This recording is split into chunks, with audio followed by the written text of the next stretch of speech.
The coffee tray slipped from Ada's trembling hands just as the office elevator doors opened. Hot coffee splashed across the polished floor. A shocked silence filled the executive hallway. "Oh my goodness," Ada gasped, instantly kneeling to clean the mess with shaking hands. "I'm so sorry. I'm so sorry."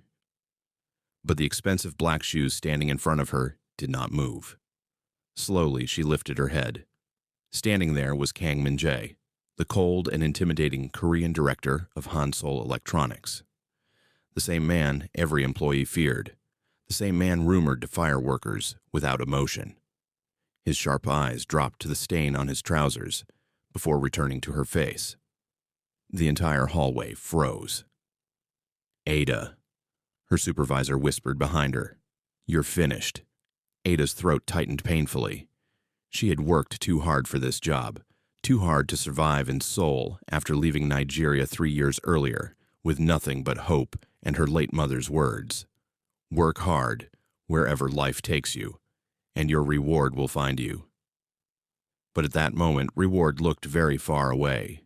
Min-jae remained silent for a few seconds that felt like forever. Then, unexpectedly, he spoke calmly. "Are you hurt?" The hallway erupted into confusion. Ada blinked rapidly. Sir? The coffee burned your hand." He pointed at her reddened fingers.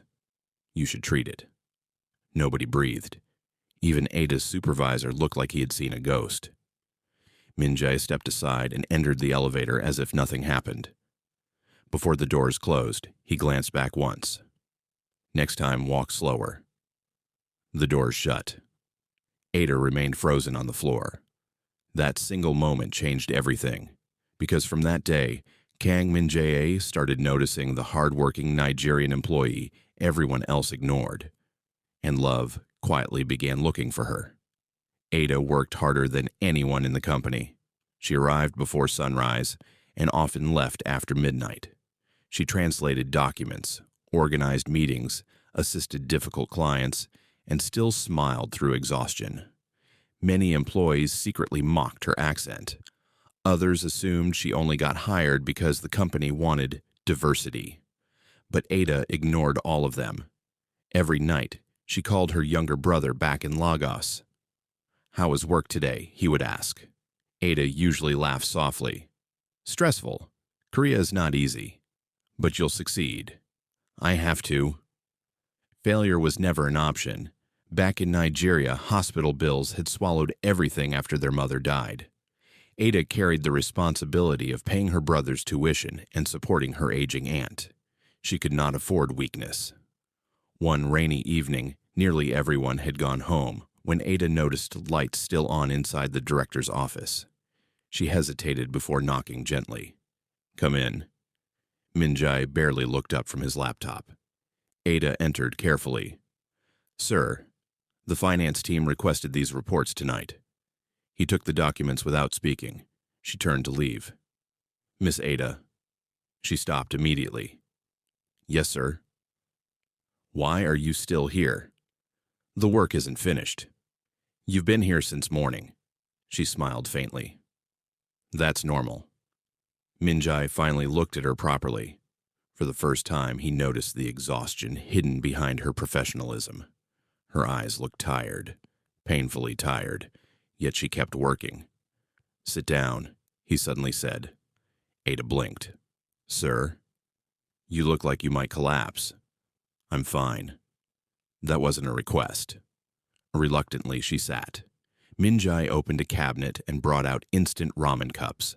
Ada stared in surprise. "You eat ramen?" she asked before stopping herself. His eyebrow lifted slightly. "Is that shocking?" "You just seem too serious for ramen." To her surprise, he almost smiled. Almost. For several minutes, silence filled the office, except for rain hitting the windows. Then Min-jae asked quietly, "Do you miss home?" The question caught Ada off guard. "Every single day." But instead of saying that, she smiled softly. "Sometimes." "You're lying." Ada looked down. "My mother used to cook jollof rice every Sunday," she whispered. "The house smelled warm all day. My brother would steal meat from the pot, and she'd pretend not to notice. Minjai listened quietly. She died before I moved here, Ada continued softly. So now, work keeps my mind busy. Something changed in Minjai's expression. Not pity. Understanding. For the first time in years, someone had spoken honestly around him. And strangely, he did not want the conversation to end. If you're enjoying this emotional story so far, don't forget to like the video and comment where you're watching from. And subscribe because this love story is only getting started. Over the following weeks, the company slowly noticed something unusual. Director Kong kept asking for Ada specifically. She organizes files better. She understands international clients. She works efficiently. Those were always his excuses. But employees began whispering anyway, especially Yoon Mi-sun, beautiful, wealthy, ambitious, and completely obsessed with Kang Min-jae. Mi-sun came from a powerful family connected to investors in the company. Everyone expected she would eventually marry Min-jae. Everyone except Min-jae himself. One afternoon, Mi-sun cornered Ada near the break room. "You should know your place," she said coldly. Ada frowned slightly. "Excuse me. You're an employee, nothing more." Ada immediately understood. Still, she remained calm. "I never said otherwise." Mi-sun stepped closer. "Women like you mistake kindness for interest." Ada's pride burned, but she refused to argue. Instead, she bowed politely and walked away. Unfortunately, Min-jae saw everything. That evening, he called Mi-sun into his office. "What you did today was inappropriate." Mi-sun looked stunned. "You're defending her?" "I'm correcting you. She's manipulating you." Min-jae's voice turned icy. "No, you're embarrassing yourself." Mi-sun left furious. Meanwhile, Ada sat alone at a convenience store near her apartment, fighting tears. Not because of Mi-sun's insults, but because deep down, Ada had started feeling something dangerous. She liked Kang Min-jae, and that terrified her. People like him did not fall for women like her, especially not in Korea, especially not a powerful executive. "Ada." She looked up suddenly. Min-jae stood outside the convenience store holding an umbrella. Her heart nearly stopped. "What are you doing here, sir?" "You forgot your laptop." He handed it to her. Rain poured heavily outside. "You walked all the way here. You left important company files." Ada laughed softly despite herself. "That sounds more like concern for the company than concern for me." Min-jae stared at her quietly. Then he answered honestly, "Maybe both." Ada's breath caught. The rain seemed louder. The air suddenly felt warmer. Min-jae slowly sat across from her. "Ada, why do you always pretend to be strong?" She forced a smile. "Because nobody helps weak people." "That's not true." "It has been true for me." Her voice cracked slightly, and something inside Min-jae broke at the sound. Without thinking, he reached across the table and gently covered her trembling hand with his. Ada froze. "So stop carrying everything alone," he said quietly. At that exact moment, neither of them realized how deeply they were already falling in love, and neither of them knew the storm waiting ahead, because some people in the company would never accept their relationship. And soon, Ada would be forced to choose between love and the future she sacrificed everything to build. Ada could still feel the warmth of Min-jae's hand long after he left the convenience store that night. She barely slept. Every time she closed her eyes, she remembered the way he looked at her. Calm, gentle, honest. Not like a director speaking to an employee, like a man seeing a woman for the very first time. The next morning, Ada arrived at work earlier than usual, hoping to avoid unnecessary attention. But whispers followed her immediately. "Did you hear Director Kang drove past her apartment yesterday? They're definitely hiding something. She's trying to climb her way up." Ada lowered her eyes and kept walking. The words hurt, but she had survived worse. Still, when she entered the office elevator and found Min Jae already inside, her heartbeat instantly betrayed her calm expression. "Good morning, sir." He studied her face carefully. "You didn't sleep." "I'm fine." That answer again. Ada looked away awkwardly. The elevator doors closed. For a few seconds, silence surrounded them. Then, unexpectedly, Min Jae spoke softly. "I don't like hearing people talk badly about you." Ada looked up immediately. "You heard them." "I hear everything. And yet you still keep helping me." His jaw tightened slightly. "Ada, helping you feels natural." The elevator stopped. Before the doors opened, Min Jae added quietly, "Meet me after work." Ada's heart skipped violently. "Sir?" "We're having dinner." The doors opened before she could respond. By evening, anxiety completely consumed her. She stood outside the restaurant entrance, staring at the elegant Korean building, glowing warmly against the cold Seoul night. This was not somewhere ordinary employees visited. A black luxury car suddenly stopped beside her. The driver stepped out quickly and opened the back door. Then Min Jae emerged, wearing a dark coat and looking unfairly handsome. Ada swallowed hard. "You came," he said quietly. "You sound surprised." "I wasn't sure if you would." She smiled nervously. "Honestly, I almost didn't." For the first time, Min Jae laughed softly, and Ada realized something shocking. He looked younger when he smiled. Inside the restaurant, nervousness followed her everywhere. The staff bowed respectfully to Min Jae the moment he entered. Ada suddenly became hyper-aware of herself, her accent, her skin, her background, everything. "You're thinking too much again," Min Jae said while pouring tea for her. She forced a small smile. "Do I make it obvious?" "Yes." Ada sighed quietly. "Sometimes I feel like I don't belong here." Min Jae looked directly into her eyes. "Then everyone around you is blind." Her chest tightened painfully. Nobody had spoken to her like that before, not in Korea, not even back home. The dinner slowly became easier. They talked about childhood memories, favorite foods, embarrassing moments, and dreams they never told anyone else. Ada laughed harder than she had in years when Min Jae admitted he once burned instant noodles while trying to impress a girl in university. "You burned noodles," she laughed. "It was a stressful situation." "That's impossible." "It happened." "You truly need help." Min Jae shook his head while smiling quietly. And for a moment, the powerful director disappeared. He simply became a lonely man, enjoying the company of someone who made him feel human again. Outside the restaurant, snow had started falling softly. Ada stared upward in amazement.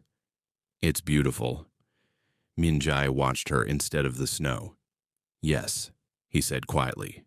Their eyes met, and suddenly the world around them disappeared. Slowly, carefully. Min Jae stepped closer. Ada's breath trembled. "Ada," he whispered. "Yes, I think meeting you changed my life." Her heart nearly broke from the sincerity in his voice, but fear immediately followed. "Min Jae." It was the first time she called him by name. He noticed. His expression softened instantly. "This won't be easy," she whispered. "I know. People already hate me. I don't care. But I do." Her voice cracked emotionally. "I work too hard to lose everything." Min Jae moved even closer. "You won't lose anything. You can't promise that." For a moment, silence stood between them. Then Min Jae did something neither of them expected. He gently pulled Ada into his arms, and the second she felt his embrace, all the loneliness she had carried for years began breaking apart. Tears filled her eyes instantly. "I'm tired," she whispered shakily. Min Jae held her tighter. "I know. No matter how hard I work, I still feel like I'm fighting the whole world." "You're not alone anymore." That sentence shattered the final wall around her heart. Ada cried quietly against his chest, while snow fell around them, and Minjai realized he would protect this woman with everything he had. Unfortunately, someone else was watching from across the street. Yoon Mi-soon. Her face twisted with rage as she secretly took photos of them together. By the next morning, chaos exploded inside Han Seoul Electronics. Anonymous photos spread through employee group chats. Director Kong embracing Ada. Director Kong driving Ada home. Director Kong smiling beside Ada outside the restaurant. The office buzzed like wildfire. Ada froze the moment she entered the building. Every eye turned toward her. Some shocked, some judgmental, some openly cruel. She trapped him. She planned this from the beginning. She's destroying her career. Ada's hands shook violently. Then her supervisor rushed toward her. The board members are furious, he whispered anxiously. They've called an emergency meeting. Fear hit her instantly. This was exactly what she feared. Meanwhile, Minjai walked into the boardroom completely calm. Several executives immediately attacked him verbally. You embarrassed this company. Investors are already asking questions. A relationship with a foreign employee will create scandal. Minjai's expression turned cold instantly. She is not a scandal. One older executive scoffed. You're risking your future for a woman beneath your status. The room fell silent. Minjai slowly stood, and when he spoke, his voice carried dangerous calmness. Watch your words carefully. But the chairman spoke next. You will end this relationship immediately. Minjai's jaw tightened. No. The chairman slammed his hand against the table. You are the future CEO. And she is the woman I care about. The room exploded with outrage. But Minjai no longer cared. For years, he had lived according to everyone else's expectations. Perfect son, perfect executive, perfect future husband for a wealthy woman he never loved. Then Ada entered his life. And suddenly success without happiness felt meaningless. Meanwhile, Ada sat alone on the rooftop of the company building fighting tears. She already knew what would happen. Powerful men protected businesses, not ordinary employees. Footsteps approached behind her. She turned and saw Minjai. Ada, you shouldn't be here. I wanted to see you, she laughed bitterly. Well, congratulations. Your company officially hates me now. Minjai moved closer. I don't care about them. But I do. She stood up emotionally. You don't understand what this job means to me. I do understand. No, you don't. Tears filled her eyes. If I lose this job, my brother leaves school. My family depends on me. Minjai stared at her silently. Then he said the one thing she never expected. Then let me help you. Ada stepped back immediately. No. Ada. No. Her pride burned fiercely. I don't want pity. This isn't pity. Then what is it? Minjai looked directly into her tear-filled eyes. Love. Silence. Heavy. Emotional silence. Ada stopped breathing for a second. Minjai stepped closer slowly. I love you. Her heart trembled violently. I tried to ignore it, he continued quietly. I tried to stay away from you. But every day, you became more important to me. Ada shook her head emotionally. Minjai, you make me feel alive again. A tear finally rolled down her cheek, and for the first time in years, Kang Minjai looked afraid she might walk away. Ada's lips parted slightly, but no words came out. The cold Seoul wind brushed against her face, while Minjai stood before her, waiting for an answer that suddenly felt heavier than both their lives combined. I can't do this, Ada whispered finally. Pain flashed through Minjai's eyes. You don't understand what happens to women like me when powerful people get tired of us. His expression tightened instantly. That's not what this is. Maybe not now, she replied emotionally, But one day your family, your company, your entire world will pressure you enough, and I'll be the one left broken.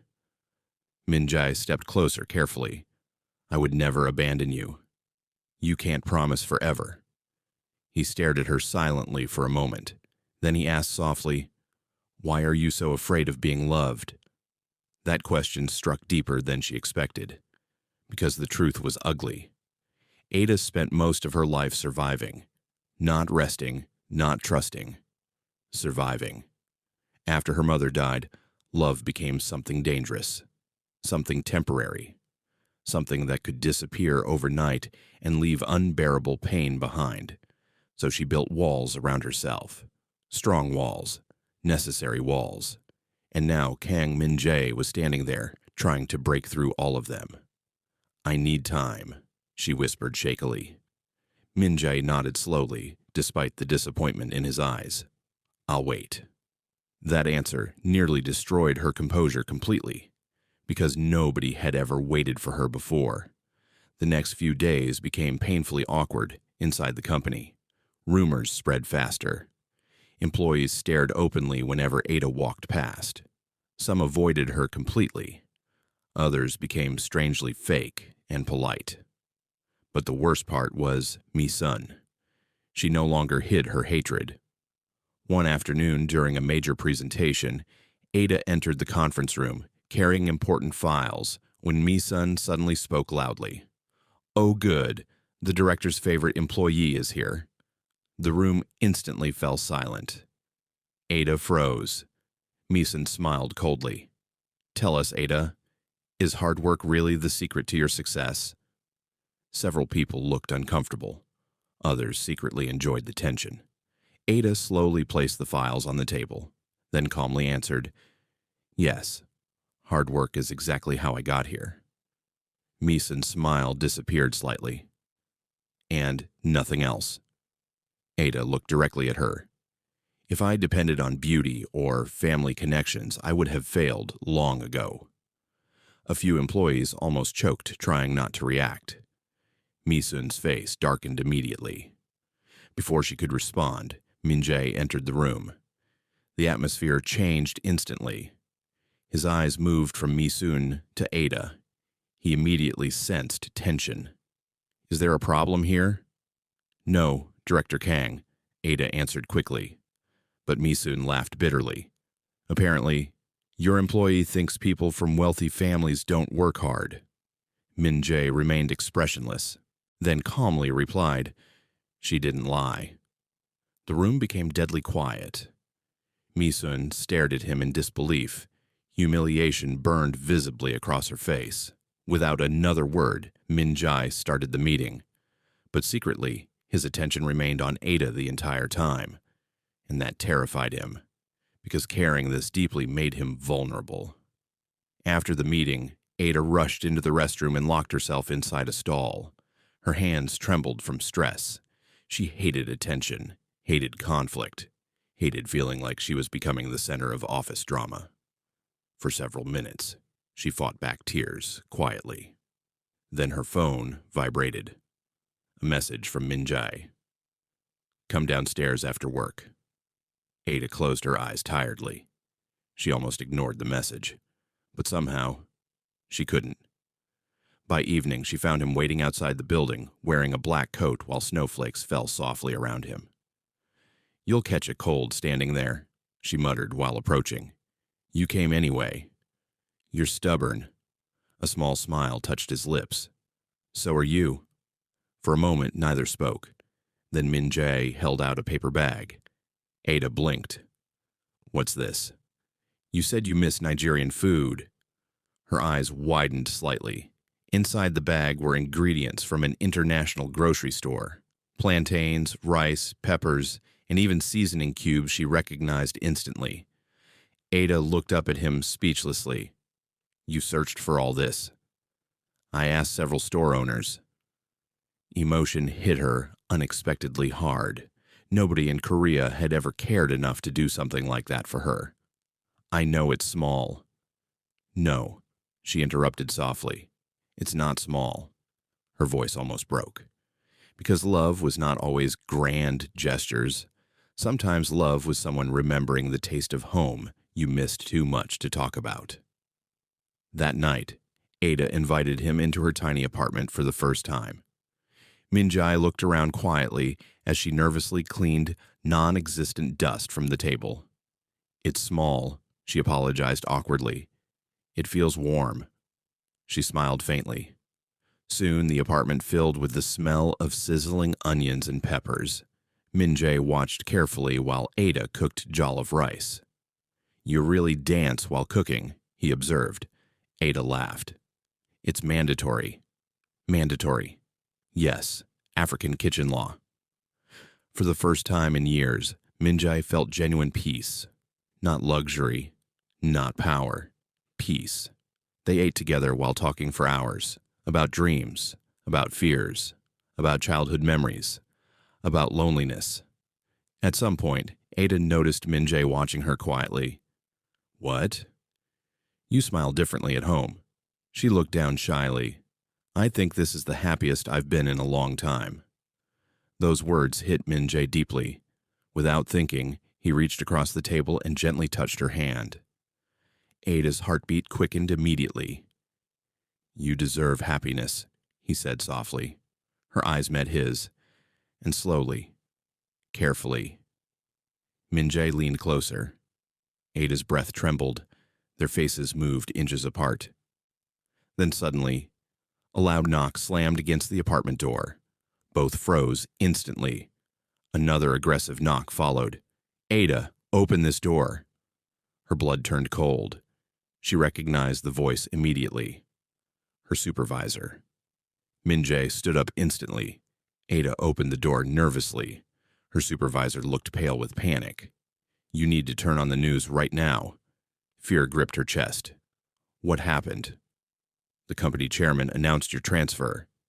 Ada blinked. "My transfer to Nigeria." Silence. Complete silence. Ada stared at him in shock.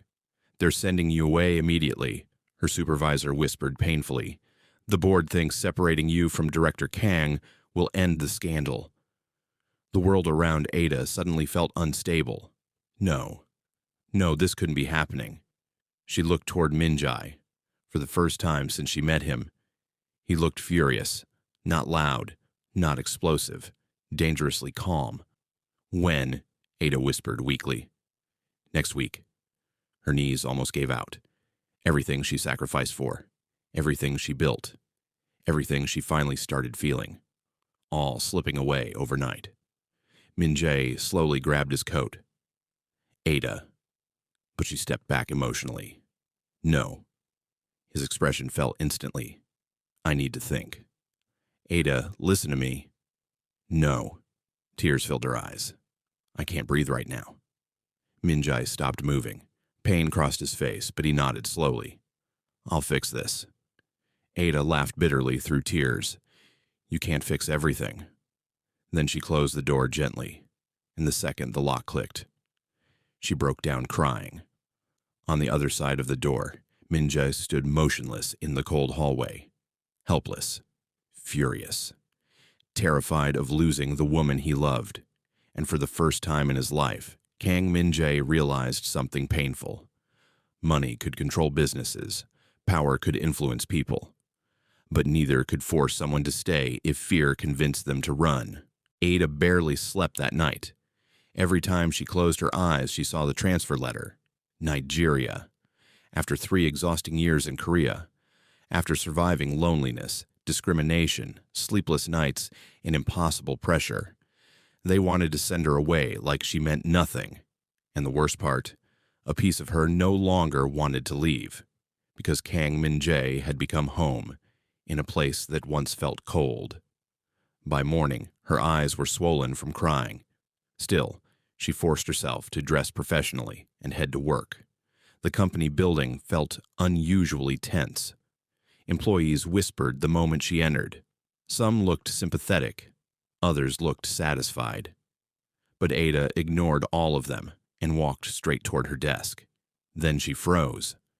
A bouquet of flowers sat neatly beside her computer. Fresh white roses. Her heartbeat quickened instantly. A small note rested between them. No matter what happens, don't face it alone. Min-jae. Ada closed her eyes painfully. That man truly refused to give up. Meanwhile, inside the executive office, chaos erupted. "You embarrassed this company enough already," the chairman shouted. Min-jae remained standing calmly across the room. "I'm not ending the relationship." "You don't get to decide that anymore." "Yes, I do." The chairman slammed documents onto the desk. "Investors are threatening withdrawal." "Then let them." Shock filled the room. Even the senior executives stared at Min-jae in disbelief. For years, Kang Min-jae obeyed every expectation placed upon him. But now he was done sacrificing happiness for approval. The chairman's voice turned colder. "You would throw away your future for her?" Min-jae answered immediately. "Yes." Silence swallowed the room. One executive scoffed bitterly. "This is insanity." "No," Min-jae replied calmly. "Living without purpose was insanity." The chairman looked genuinely furious now. "You're choosing a woman over your family." Min-jae's eyes hardened. "I'm choosing myself for the first time." Back downstairs, Ada tried focusing on work when her phone vibrated suddenly. Unknown number. She hesitated before answering. "Hello?" "Ada." Her entire body stiffened. It was Min-jae's mother. "We need to talk." An hour later, Ada sat nervously inside an elegant tea house across from the most intimidating woman she had ever met. Kang Eun-hee radiated wealth, class, and control without saying much. She stirred her tea gracefully before finally speaking. "You're beautiful." Ada blinked in surprise. "Excuse me?" "My son clearly sees something special in you." The statement sounded calm, but tension still filled the air. Ada lowered her eyes respectfully. "Mrs. Kang, I never intended to create problems." "I believe that." Ada looked up slightly, surprised again. Then Yoon-hee sighed quietly. "But intention doesn't stop consequences." Ada's chest tightened. The older woman studied her carefully. "My son has never disobeyed his father before." "I never asked him to." "No, that's precisely why this situation became dangerous." Silence settled between them. Then Yoon-hee asked softly, "Do you love him?" The question hit harder than Ada expected, because the answer terrified her. After a long pause, she whispered honestly, "Yes." Yoon-hee's expression shifted slightly. Not anger. Something closer to sadness. "My son has lived a lonely life," she admitted quietly. "His father raised him to become successful, not happy." Ada listened silently. "And then he met you." A painful smile touched Yoon-hee's lips. "I haven't seen him smile like this since he was a boy." Emotion tightened Ada's throat. "But loving him will cost you greatly," Yoon-hee continued softly. "People can be cruel to women connected to powerful men." Ada already knew that too well. The older woman slowly pushed an envelope across the table. Ada stared at it. "What is this?" "Enough money to start over comfortably in Nigeria."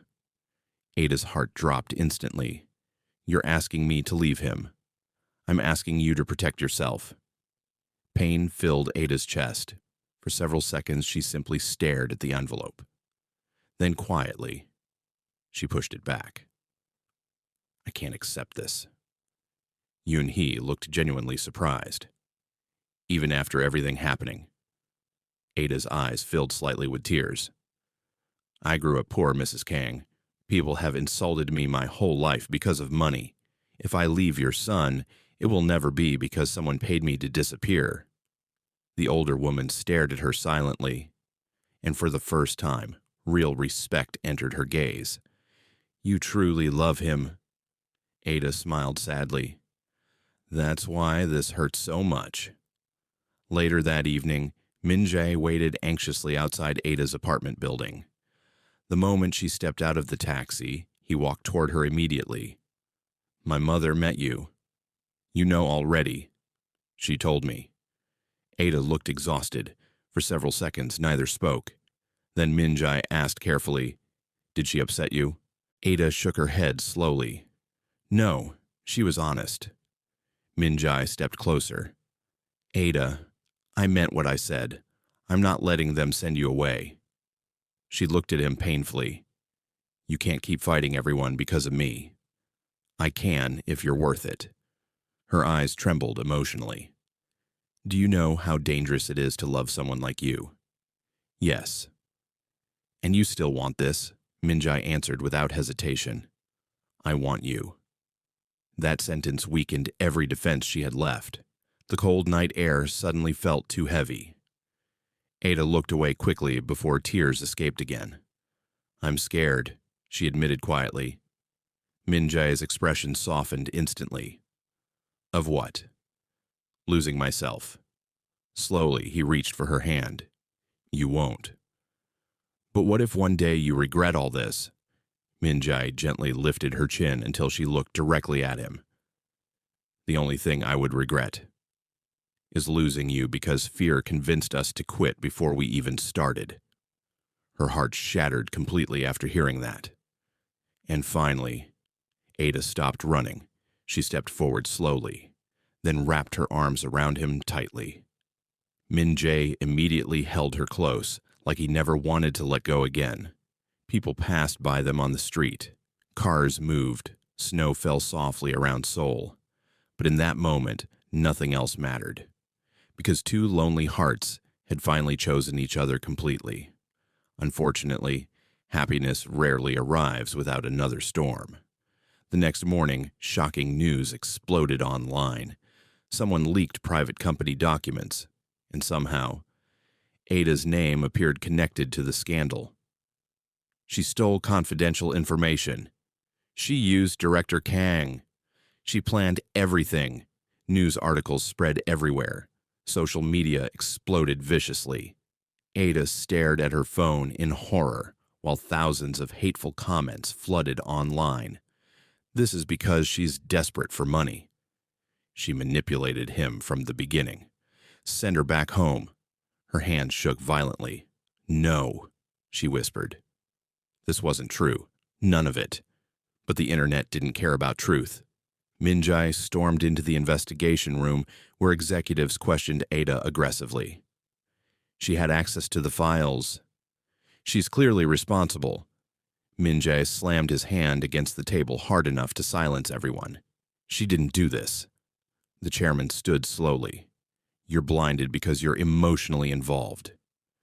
No, Min-jae replied coldly. You're desperate to destroy her. Then suddenly, a voice spoke from the doorway. It wasn't Ada. Everyone turned instantly. Yoon Mi-sun stood there pale and trembling. The room fell silent. Tears filled her eyes. I leaked the documents. Shock exploded across every face. Min-jae stared at her coldly. Mi-sun broke down crying. I only wanted the board to panic enough to separate them, she sobbed. I didn't think things would go this far. Ada stared at her speechlessly. The chairman looked horrified.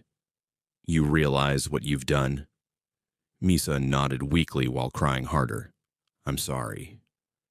But the damage was already everywhere, and suddenly the company faced something far bigger than a relationship scandal. Because now the media wanted answers. Investors wanted explanations. And Kang Min-jae had a choice to make: protect the company, or publicly stand beside the woman he loved. And this decision would change both their lives forever. If you've fallen in love with Ada and Min-jae's journey, don't forget to subscribe, like the video, and comment whether you think true love should survive against family power and public pressure. Camera flashes exploded violently the moment Kang Min-jae stepped outside the company building. Reporters rushed toward him from every direction. Director Kang, is it true you protected an employee involved in leaked documents? Are you in a relationship with Ada Okafor? Will Han Seoul Electronics remove you from leadership? Security guards struggled to control the crowd, but Min Jae kept walking calmly toward the waiting black car. Then one reporter shouted loudly enough to stop him. "Did she manipulate you?" The entire atmosphere froze. Slowly, Min Jae turned around.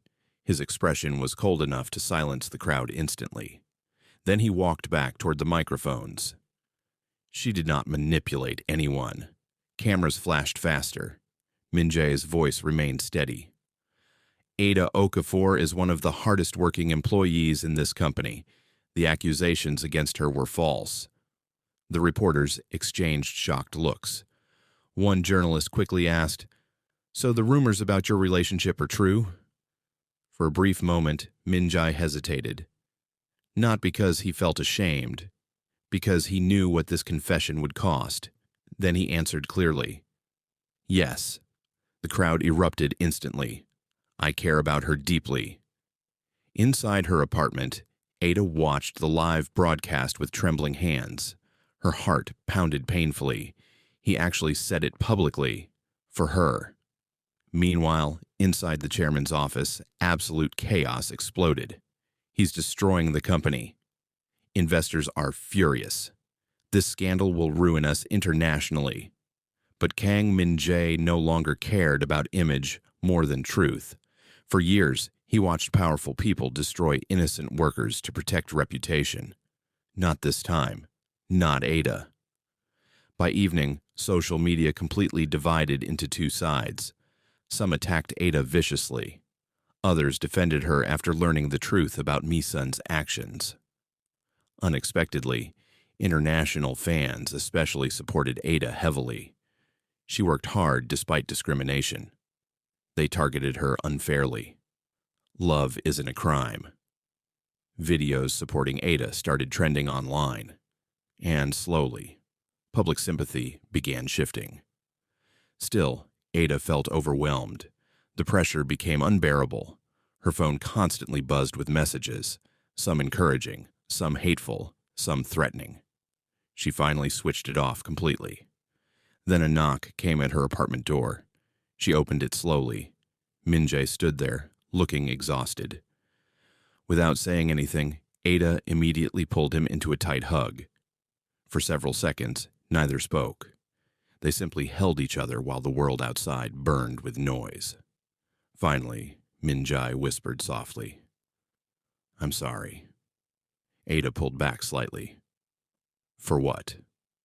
"For dragging you into this mess." Her eyes softened instantly.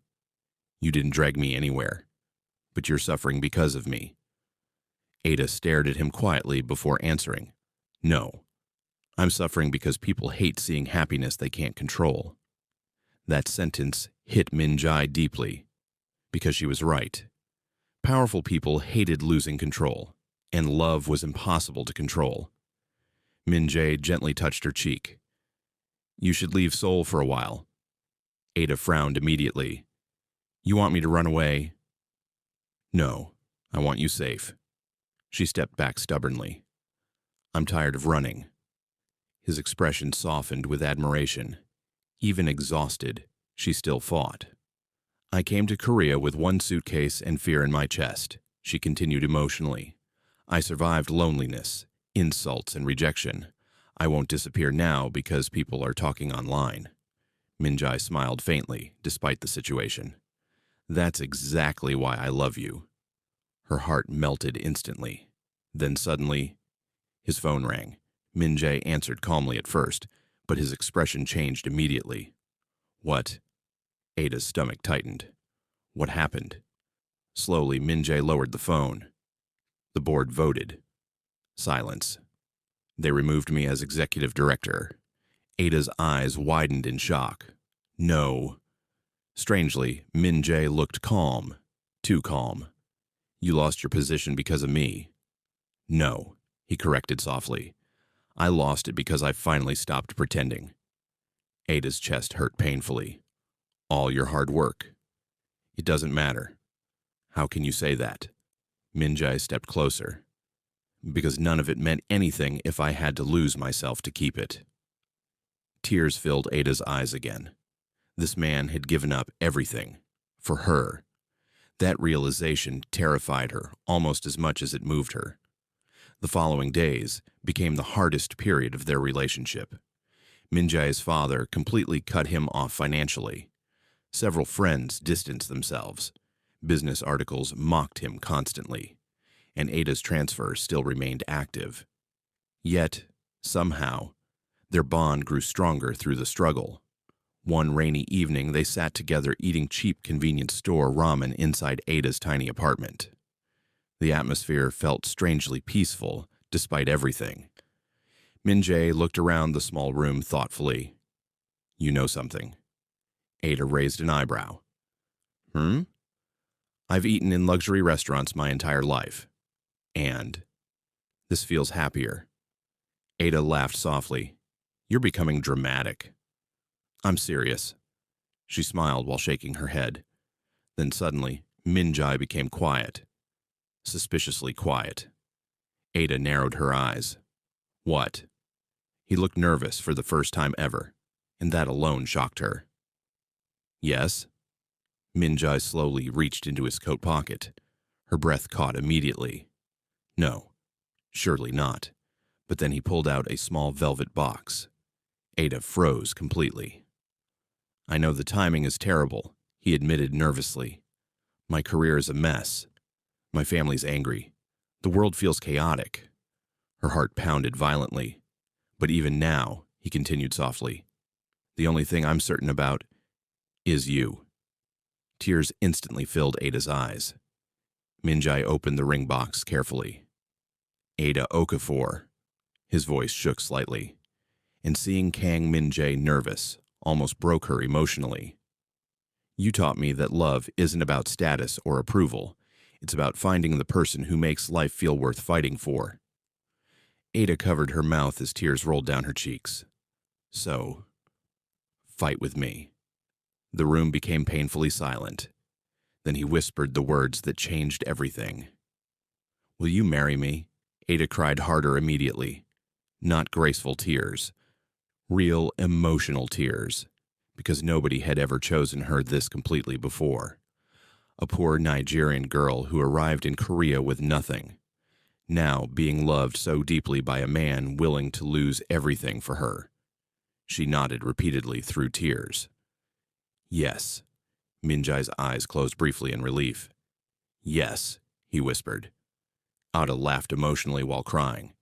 "Yes, Minjae." The second the ring touched her finger, both of them laughed and cried at the same time. Then Minjae kissed her forehead gently while holding her close, and for the first time in months, peace finally entered their hearts. But fate still had one final surprise waiting for them. 3 weeks later, Ada received an email that left her speechless. She stared at the screen repeatedly to make sure she wasn't imagining it. "What happened?" Minjae asked worriedly. Ada slowly looked up at him. The transfer was canceled. His eyes widened. "What?" "The international board reviewed everything after the scandal." Her voice trembled slightly. "And they offered me a promotion instead." There was silence. Then Minjae burst out laughing in disbelief. Ada started laughing too. After everything, after all the pain, life had finally turned around. Months later, Seoul buzzed with another shocking headline. Former director Kang launches a new global company. But what surprised people most was not the company itself. It was the woman standing beside him during the launch conference, Ada Okafor. Now his fiancée, now his partner, now no longer hidden. Reporters flooded the event with questions. One journalist asked carefully, "Director Kang, do you regret the sacrifices you made?" Minjae looked toward Ada immediately. She smiled softly at him, and in that moment, his answer became easy. Not even for 1 second. Ada's eyes filled with tears again. Because love had finally found the hard-working employee. Not through pity, not through power, but through seeing her heart when the world only noticed her struggle. And honestly, that kind of love was worth every storm they survived together. If this story touched your heart, don't forget to like the video, subscribe to the channel, and comment your favorite moment from Ada and Min-jae's journey. And remember, sometimes love finds people exactly when they're too busy fighting life to look for it themselves.